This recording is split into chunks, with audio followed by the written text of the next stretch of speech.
Welcome, everyone. Today, we're looking into some really chilling true stories. These aren't campfire tales. They're real encounters from deep in the woods, off the grid. Right. And these isolated settings, they have a way of amplifying fear, making even ordinary things seem, well, sinister. Exactly. These stories, they make you question things. Your safety, what's really out there. Prepare to feel a bit uneasy. Okay, let's start with the first one. This happened back in 1971 or maybe 72 down in Montvalo, Alabama. It starts out innocently enough. A family outing, grandmother, grandfather, their grandkids, aunts, uncles. The narrator's mother was only 14 or 15 at the time. The grandfather decided to take them way out into this heavily wooded rural spot, for target practice, teach him self-defense with a rifle. It was late fall, trees bare, leaves everywhere, super remote. And then, out of nowhere, the roar of a car engine. Which would be immediately jarring out there. Totally. And the grandfather, even though he had his rifle right there, he just panicked, told everyone, quick, hide under that pile of leaves, be quiet. Instant fight or flight, even armed. The shock. Yeah. And they watch as this car, a blue Ford Galaxy, pulls up. A man gets out. He drags what looks like a woman's body from the car and just dumps her there in the woods. Then drives off. Just horrific to witness. But here's where it gets really strange. The man drives away, and the body, it sits up. Sits up. Yeah. It's a woman wearing a wig, glasses, seems completely uninjured. The grandfather goes over, offers help, obviously relieved, but, confused. And she just calmly refuses, says, no, she's fine. Like she knew the guy or something. That adds such a disturbing layer. Surviving is one thing, but the refusal of help. The apparent complicity, almost. It's deeply unsettling. It really is. The grandfather, completely shaken, just cuts the shooting lesson short, gets everyone back towards the trail. But it's not over. As they're heading back to the dirt road, they pass the same blue Ford Galaxy driving out of the woods. And the mother notices something awful. There's a huge machete lying on the front seat next to the driver. The grandfather makes sure the man sees his rifle, but they're careful, not to let on they saw anything. The guy even makes small talk. Acts what they're doing out there. Nerve, playing it cool. Incredible. So the next day, the grandfather feels he has to go back. Check a spot. Right, the body's gone. But he finds her wig, her purse, some Kleenex, and the glasses. He brings them home. And the mother, she just loses it, becomes hysterical, screaming, he killed that lady, he killed her. The trauma hitting her then. Delayed reaction. Must have been. They took the items to the police. And the police, they told them that area. It was known for shallow graves, a dumping ground. That confirms the worst fears. But wait, there's one more chilling detail. The very next morning, the grandmother looks out the window. What? She sees the same blue Ford Galaxy parked down the road, waiting where the kids catch the school bus. No, that's predatory. She immediately calls her daughter, tells her, don't let the kids take the bus. She went and picked them up herself. After that, nothing. They never heard another word about it. Wow. The lack of closure is terrifying. The machete, the waiting at the bus stop, it feels like he was hunting, or at least sending a message. The danger literally followed them home. Chilling. Okay, let's shift gears slightly. From that lingering threat to something much more immediate, a different kind of Christmas story. This happened just a couple of years ago. A hunting cabin deep in the woods in Ontario. The narrator was 18 at the time. They're with their parents, their 11-year-old brother Tom, and their German shepherd, Trigger. Supposed to be a nice Christmas holiday, snow falling, the whole scene. Idyllic setting, but isolated. Exactly. The cabins were clustered, but still pretty far apart. The narrator, Tom, and their dad were planning to go hunting. So the dad did something unusual. He usually kept his rifle locked up tight, but for convenience, he left it unlocked under the narrator's bed. They were sharing a room with Tom overlooking a river. Foreshadowing, perhaps. Definitely feels that way now. So it's 3 a.m.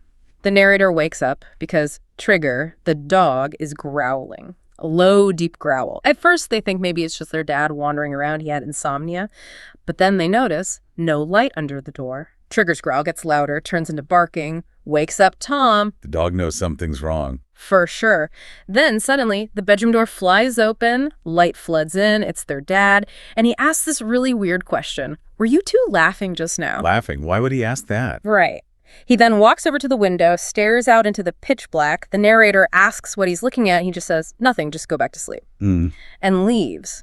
Super unnerving. Left the narrator wide awake, just listening. Yeah, that's strange. It sounds like the dad might have heard something himself, something unsettling, maybe before the dog even started, trying to shield the kids. That makes sense.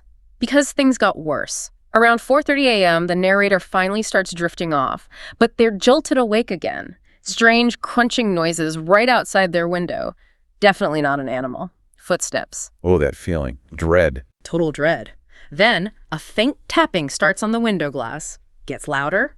Trigger starts baring his teeth. And then this voice, a deep, husky whisper from right outside. "I know you're in there, little guy.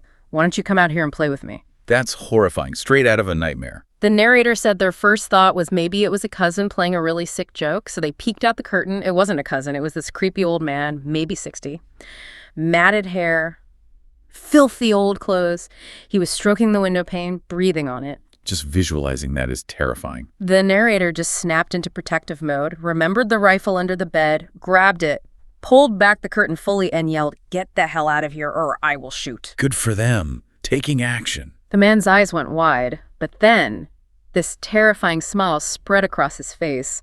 Just as Trigger went absolutely ballistic, barking like crazy, the commotion brought the parents running in. The mom screamed. The dad yelled that the police were on their way. Did that scare him off? Yeah, that finally made him run off into the woods. The police actually caught him later. Turned out he was homeless, suffering from severe mental health issues. The family spent the rest of Christmas Day huddled at an aunt's cabin nearby and just left first thing Boxing Day. Got out of there. I don't blame them. And here's the final piece. The dad admitted later he knew someone was lurking around. He'd heard the man outside earlier laughing and singing nursery rhymes. Nursery rhymes. That makes it even creepier. Right, that's when he called the police. And he intentionally left the rifle unlocked under the bed just in case. Knew help would take a while to get there. Wow. So his strange behavior earlier, it was him being vigilant, prepared. That quick thinking, leaving the rifle accessible, probably averted something truly terrible, especially unsettling during what should be a peaceful holiday. Okay, our third story. This one hits differently. It's about childhood innocence, completely shattered. Picture a young girl, maybe 8 or 9 years old, growing up near a small southern town, lots of woods around. Her summers were all about exploring those woods, and she had a secret spot, her special place, a sandy little beach on a creek, about a half-hour walk from home, really secluded. A kid's private sanctuary. Exactly. So remote, she felt safe enough to skinny dip there sometimes, cool off from the summer heat, completely alone. Until one day, she's in the creek, naked, swimming, and she hears loud noises, someone or something moving through the bushes upstream. Then, 2 men emerge from the woods, probably in their 30s. Okay, alarm bells immediately. And their appearance just screamed wrong. They were wearing flip-flops, cargo shorts, sleeveless t-shirts, often called wife beaters, and they were filthy, covered in scratches. Which makes no sense for hiking through thorny undergrowth. Flip-flops, scratches. That suggests they weren't just rambling. Their attire wasn't right for the environment. Precisely. It suggests they came through the hard way, maybe with a purpose other than hiking. So the girl freezes, naked in the water. She sees one man elbow the other, point right at her and whisper something. Then, both men turn, and they start walking towards her down the bank into the creek bed with these malicious grins on their faces. Predatory behavior, the inappropriate clothing, the pointing, the grins. It's an immediate, clear signal of danger. Her vulnerability is immense at that moment. Absolutely terrifying. She said she forgot all about being naked, just pure adrenaline. She turned and ran, like full speed, diving into the deepest part of the creek. She could hear them behind her yelling, splashing, trying to catch up. Desperate escape. But she was smart. She knew these woods, this creek. Earlier that summer, she'd found this little hiding spot, an open space under a big overhanging rock hidden by thick kudzu vines. Like a muskrat hole, but bigger. Using her knowledge of the terrain. Brilliant. She swam straight for it, slipped behind the curtain of vines, and just held her breath. She could hear them on the bank right above her, just feet away, panting, cursing. One of them whispered, "Shut up, she'll hear you." Oh my God. Being that close, hidden, hearing them. Unimaginable terror for a child. She said it was the most scared she'd ever been in her life. Pressed against that rock hidden by leaves, she stayed there for hours, didn't move until the sun started to go down. Just waiting, hoping they'd leave. Finally, when she felt it was safe, she crept out, went back to where she'd left her clothes by the creek bank, and she saw their footprints everywhere, circling where her stuff was, pacing back and forth along the bank. They had clearly been looking for her. They lingered, hunting for her. The men were gone. Her shirt and jeans were still there, but her panties were missing. Oh no, that's deeply disturbing. A violation, even without physical contact. taking a trophy. She just grabbed her clothes, threw them on, and ran the entire half-hour home without stopping. And she never told her mom. She was afraid she'd get in trouble, be banned from the woods, her sanctuary. That's sadly common. Fear of blame or losing freedom. She never saw those men again. And she never, ever went skinny dipping again. Not there, not anywhere. That experience just steals something irreplaceable. That loss of innocence, the way a safe place becomes forever tainted, it's profound. And the missing item just underscores the predatory intent and the psychological violation. A truly haunting story. Okay, one last story for today. This one is more recent, fall of 2014, and it involves someone working in wildlife conservation. This volunteer was showing two new recruits, teenagers, around a really isolated conservation area. Drove way back on an old logging trail, got there near dark. Already setting a potentially tense scene, remote dark woods. Yeah, the actual spot they needed to see involved about a 20-minute hike from the truck.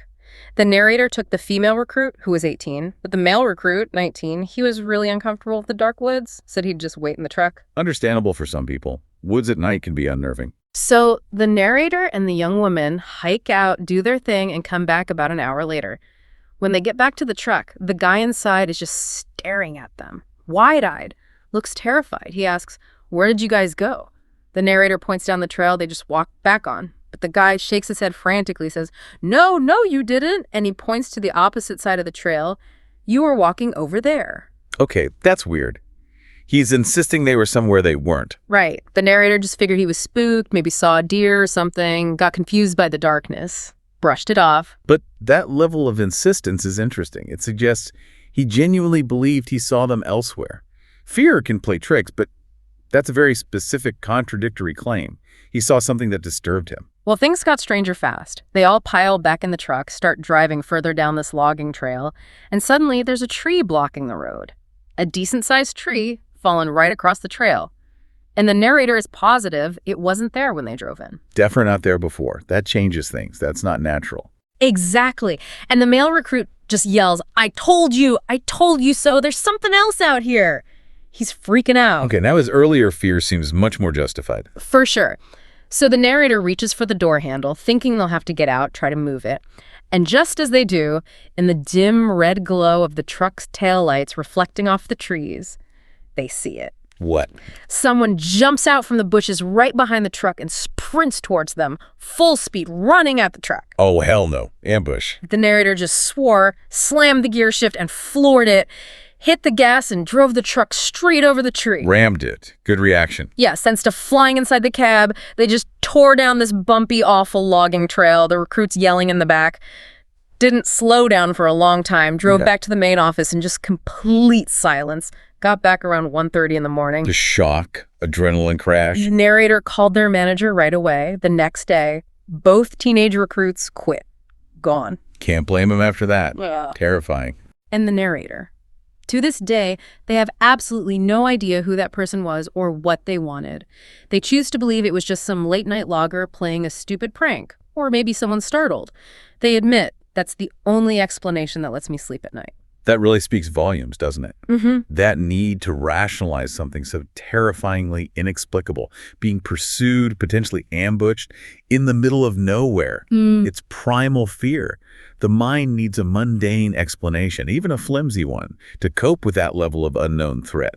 That lingering uncertainty is its own kind of horror. Wow. Okay, those were 4 incredibly intense stories, each one just unsettling in its own way. They really are. They highlight that vulnerability we feel when we step outside our normal controlled environments. And how thin that line can be between a peaceful walk in the woods and something much darker. It shows preparedness, instinct, sheer luck sometimes. And the psychological aftermath, too. The fear that lingers, the way these things change you.